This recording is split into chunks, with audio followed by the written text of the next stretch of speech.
और अभी आपको ये बताएं कि कोरोना वायरस के बढ़ते हुए केसेस के पेश नज़र कराची समेत सिंध भर में लॉकडाउन जारी है। तहम घरेलू सार्फिन ईद के हवाले से तहाइफ और दीगर अशिया की खरीदारी ऑनलाइन करने पर मजबूर हैं, जबकि ई कॉमर्स कंपनीज के कारोबार में अचानक तेजी देखने में आई है। इसी हवाले से मजीद बात करेंगे बोल न्यूज़ के नुमाइंदे सलमान सलीम से। जी सलमान। जी बिल्कुल, जैसे सिंध भर में लॉकडाउन है उसी तरह कराची में भी जो है वो लॉकडाउन लगाया गया है। लॉकडाउन लगाने की वजह से जितनी भी मार्केट हैं वो सब बंद हैं, तजारती मराकज़ बंद हैं। लेकिन इस सारी सूरत हाल के अंदर जो एक सबसे ज़्यादा फ़ायदा हुआ है वो हुआ ई कॉमर्स वेबसाइट्स को जो ऑनलाइन बिज़नेस चला रही हैं। ये जानने के लिए हमारे साथ मौजूद हैं एक निजी कंपनी है उसके मालिक, उनसे मज़ीद जानते हैं। मुझे ये बताएँ कि पेंडेमिक चल रहा है, कितना आप लोग की सेल के अंदर फ़र्क हुआ है और लॉकडाउन से पहले कितना फ़र्क था? देखें, पेंडेमिक चल रहा है, इसमें फॉर्चुनेटली अनफॉर्चुनेटली कहेंगे आप, ई कॉमर्स कंपनी की सेल्स काफ़ी ज़्यादा इंक्रीज़ हुई हैं।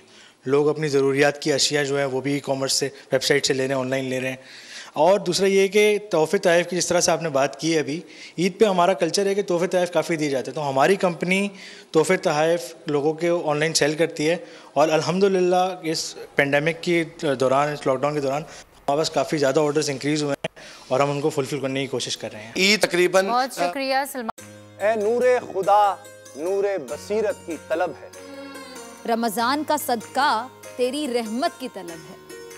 मख्फी हैं इसी माह में रहमत के करीने, गर्दाब से निकले हुए बख्शिश के सफीने, गोया है तेरे इश्क में हम सब बराबर, मजलिस को तू गुलदस्ता फिरदौस बना दे, रिंदों को सनाए शहलौलाक पिला दे, तू शम्मे कलम को यदे बैज़ाई अता कर, बच्चों को तो इफ्तार में तस्नीम अता कर।